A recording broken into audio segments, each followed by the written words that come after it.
visibilidad les da la entidad de subjetividad y la entidad de persona, que hasta ahora la tenían negada.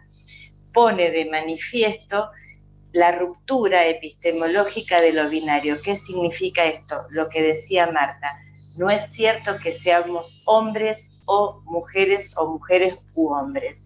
Hay todo un entramado, ella dice que es social y político, que recorta estos cuerpos.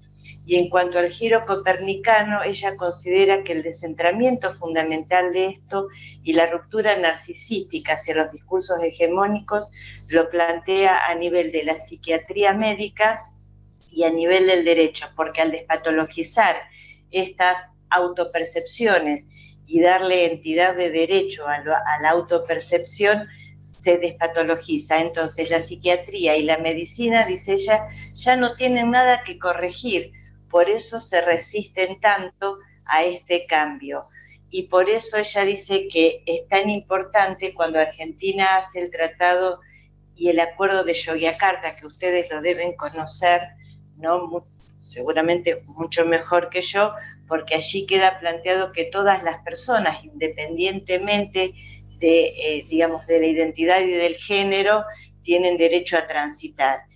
Es mucho más amplio el tratado ese, pero ella dice, este tratado junto con la ley de identidad de género es un fuerte golpe narcisístico a la cultura heteropatriarcal, porque rompe de alguna forma con la hegemonía de los varones y con la hegemonía de los saberes académicos que hasta ahora se venían sosteniendo.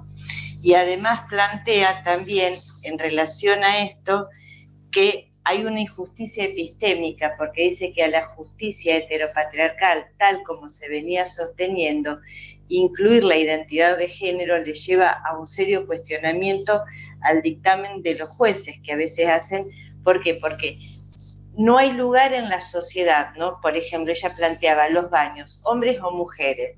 Entonces, cuando el hombre se autopercibe mujer, ¿a dónde va? ¿A qué baño va? Entonces, esta ley obliga de alguna forma a decir, bueno, o sacamos estas figuras de hombre o mujer y dejamos sin nombrar, lo cual ella dice, trae otro problema, siguen siendo sin estar nombradas estas identidades, ¿no? Entonces ella dice, bueno, la ley lo que hace es generar y obligar de alguna forma a que la sociedad empiece a incluirlas en todos los lugares. Y ella dice, no alcanza con la ley de cupo, por ejemplo, porque en la Municipalidad de Rosario el año pasado hay compañeras que trabajan allí, ella dice, en realidad la ley de cupo está, pero ¿qué pasa? Nos mandan a sectores donde no somos visibilizadas nuevamente, ¿no? Nos mandan a hacer cosas donde nos siguen dejando aisladas. Entonces Diana Mafia viene a decir, bueno, a ver, y un poco lo que decía Marta, esta ley de identidad de género fue necesario visibilizar y ella visibilizar estas disidencias sexuales. Y ella hace mucho hincapié en Luana Berkins, que fue una gran luchadora en nuestro país acerca de la identidad de género, y también hace un hincapié muy importante en Jáuregui, que fue una de las personas gay que más luchó en nuestro país por los derechos de los homosexuales, ¿no? Él no la pasó bien para nada, obviamente, durante el proceso militar. Yo no recuerdo, no les puedo asegurar, pero creo que hasta fue perseguido, porque para los militares y para el golpe militar, ser homosexual, al igual que en el nazismo, era algo terrible, ¿no? Entonces, vuelvo a Diana Mafia y ella dice, la visibilización implica hacerle un lugar social a estas personas, pero un lugar social donde no se entre con forceps, sino que se tiene que partir de la equidad para que después haya igualdad. Y ella dice, porque no se puede pensar la igualdad si primero no hay equidad. Entonces plantea el tema de la importancia en la escolaridad. Bueno, ¿cómo se anotan a estas personas? Vieron que a veces salen en las redes sociales con 5 años, con 7 años. Santa Fe en la gestión, creo que fue en la gestión de Lifchi o en la anterior, él envió a las escuelas los nuevos protocolos para, de alguna manera, incluir la posibilidad de la transexualidad. Y se encontró con un escollo muy grande. Las directoras no querían llenar estos protocolos, ¿no? Porque decían, no, con esas cosas tan modernas acá no. ¿Son nenes o son nenas? Y acá en la localidad donde yo vivo, una directora del jardín de infantes público, ella eliminó el rincón de la mamá y el rincón de los varones, ¿no? Ella dijo, bueno, esta es una sala de juegos, donde todas las chicas, los chicos y todos tienen que transitar por toda la sala. Y le costó la denuncia de muchos papás porque se oponían. Esto no pasó hace mucho, chicos, 10 años. O sea, sí, la ley de identidad de género fue en el 2008, ¿cierto? ¿Sí? Bueno, pasó en el 2012, digamos, hace 8 años. Hubo papás que la fueron a denunciar al Ministerio de Educación porque por culpa de ella su hijo varón iba a salir gay, ¿no?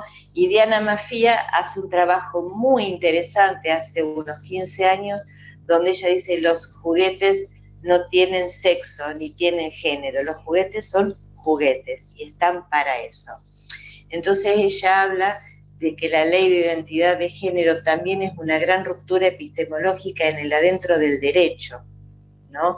¿Por qué? Porque quiebra de alguna manera con lo que se venía sosteniendo de que no tenían lugar. Ella dice, era un gran vacío en el derecho antes de la ley de identidad de género. Pone en discusión, me parece a mí, el concepto, deconstruye totalmente el concepto de sujeto de derecho, que es un concepto que viene del derecho romano, o sea, que la concepción de sujeto es una concepción que heredamos digamos, con una fuerte impronta binaria y que realmente me parece que la ley de identidad de género marcó esa difusión, esa idea de que no, esto no va más, pero que en el derecho todavía sigue estando, lamentablemente hay un coto de resistencia muy fuerte ahí cuando se empieza a plantear esta idea, porque todavía los códigos civiles todavía se resisten digamos, como a receptar este tipo de cuestiones.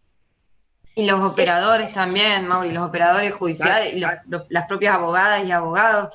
El miércoles hubo una charla que tuvimos varias de acá sobre género, que estaba Aida Kemelmacher, Leonora Lam, estaba la secretaria de género de acá de la MUNI. Estuvo buenísima, plantearon cuestiones como, bueno, Leonora Lam habla mucho de las personas no binarias, y ella planteaba si realmente era necesario que en la partida de nacimiento se tenga que inscribir si es mujer u hombre, más allá de que ahora se puede inscribir como no binario, pero planteaba algunas cuestiones problemas que después había, por ejemplo, el caso de una persona que nació acá en Argentina, creo que como hombre, y en Alemania logra que se lo inscriba como no binario.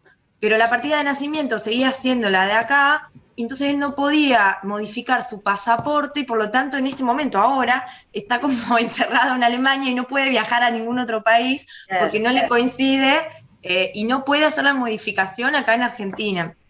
Y la charla estaba destinada a abogados, abogadas, porque lo había organizado el doctorado de Derecho, se llamaba Cómo investigar y estudiar el derecho con perspectiva de género.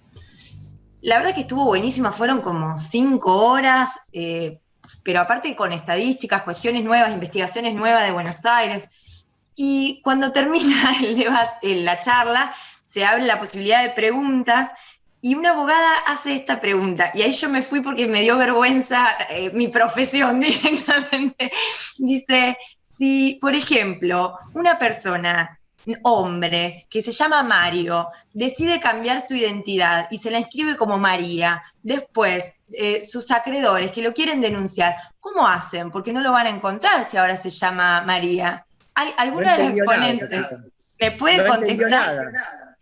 Y claro, una dice, por el número de DNI, pero claro, o sea, vos creés que la identidad, digo, estamos tan encerrados, creo que en nuestra profesión, y también nos pasa en el Poder Judicial. El año pasado, con mi equipo de niñez, tuvimos una audiencia con una jueza de familia, y claro, yo no escribo en inclusivo, no lo hago todavía, y mi compañera psicóloga sí había hecho todo un informe en inclusivo porque era un grupo de hermanos y hermanas, eran 2 nenas y 2 nenas.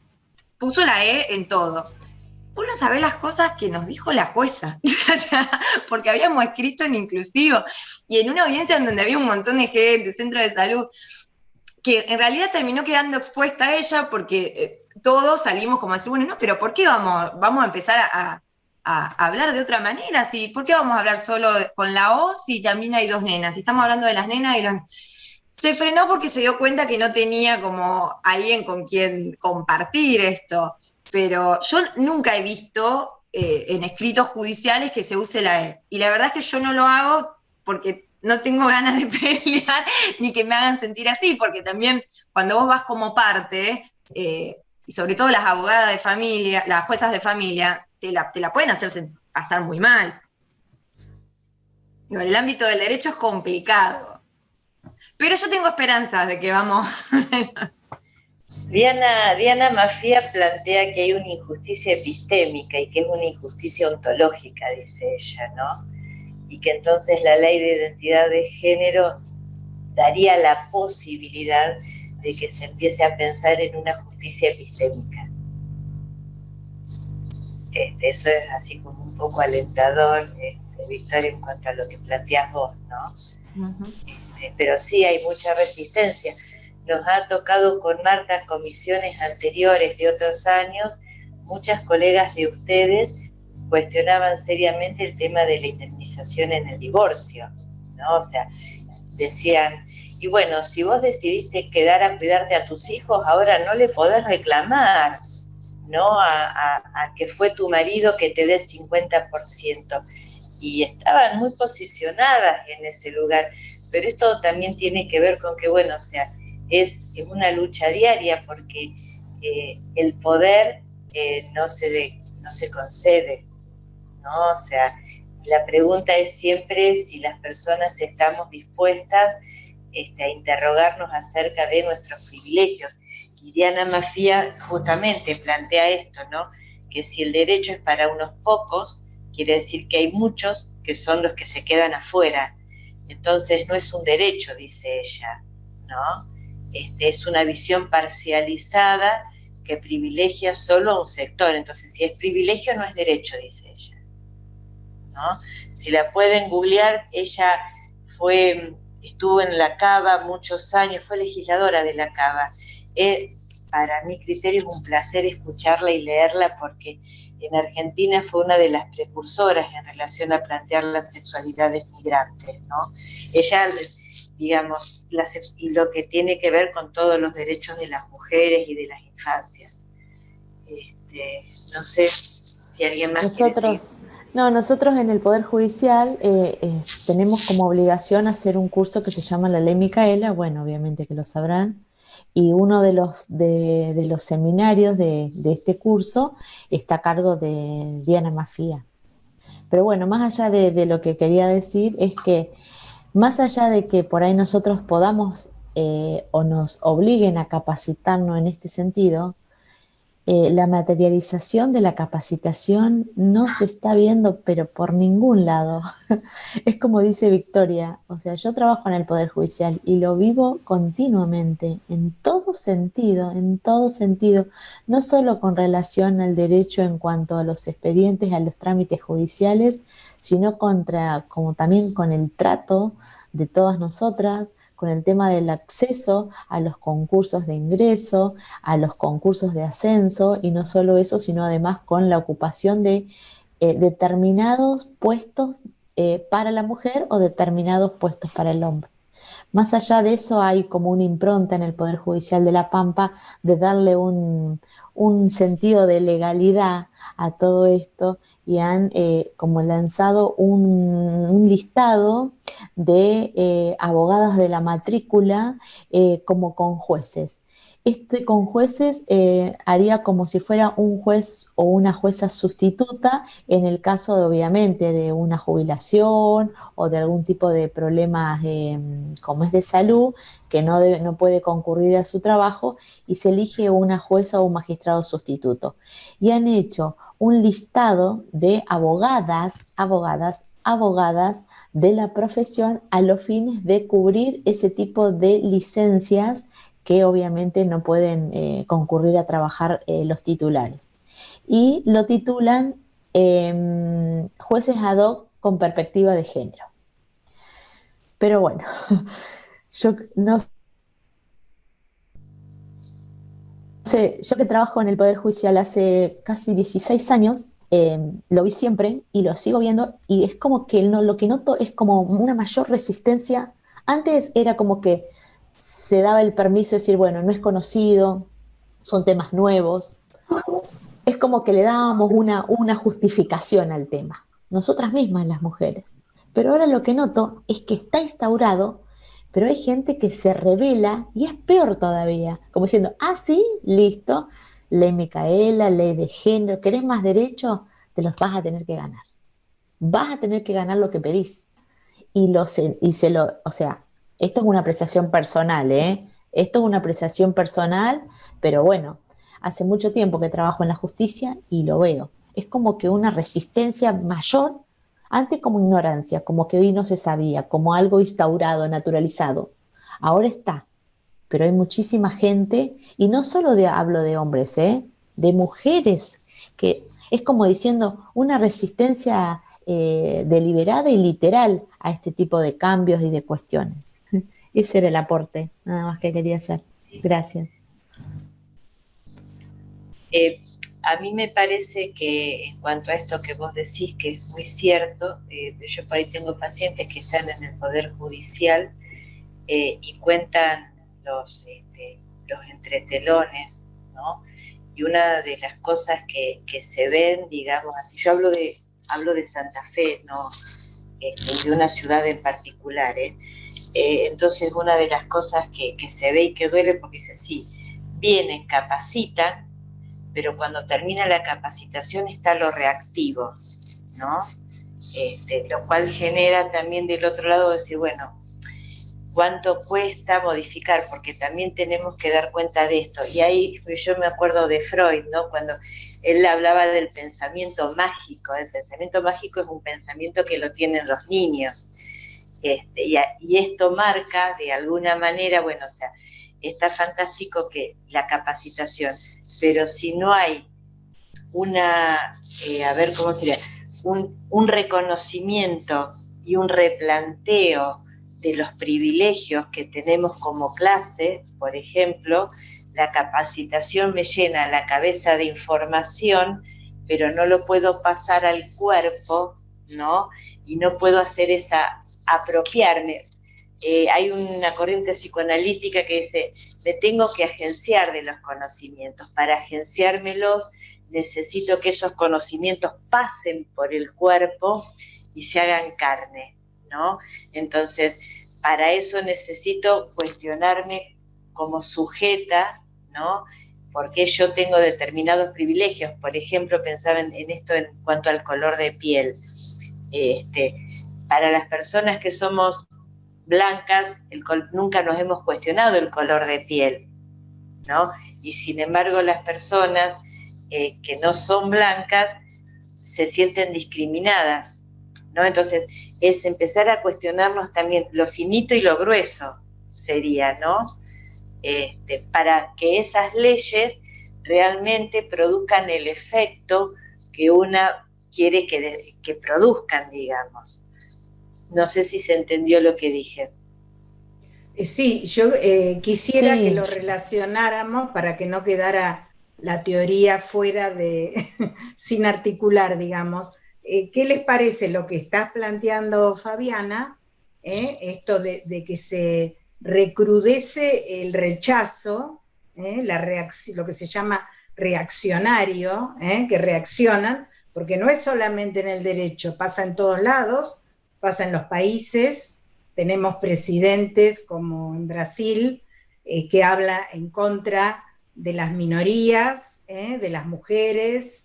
Entonces, ¿qué les parece articulado con la teoría que recién expuse de Judith Butler y Paul Preciado? A ver cómo lo pensarían a esto.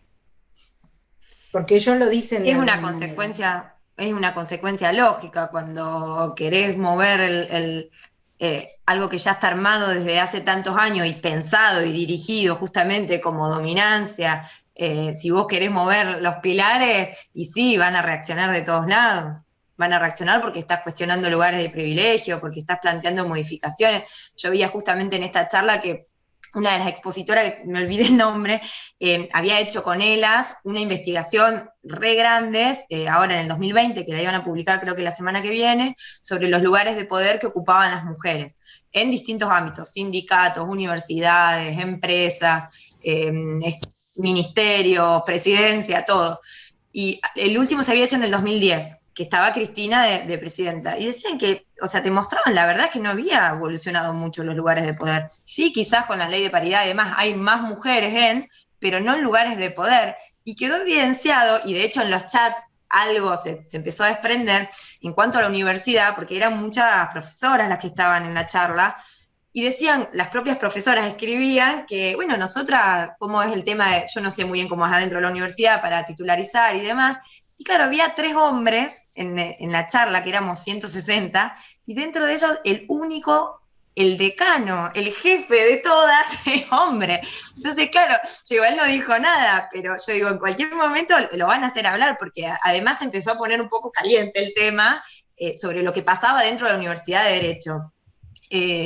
Y sí, se cuestionan los lugares de poder, me parece que con todas estas cuestiones, estudiar sobre el género hace que se empiecen a mover estas cuestiones. Lo mismo yo veo cuando asumió Alberto, salieron todos los gobernadores, una sola gobernadora, una sola, que es Kirchner, Alicia Kirchner. Los demás eran todos hombres. Digo, bueno, pero si vamos a hablar de ley Micaela y demás, van a tener que reaccionar y explicar por qué. ¿Por qué son todos hombres? Me van a decir que no hay una mujer, una chica trans, un chico trans que tenga capacidad para gobernar una provincia, que solo los hombres lo pueden hacer. No, bueno, tiene que ver con otra cosa.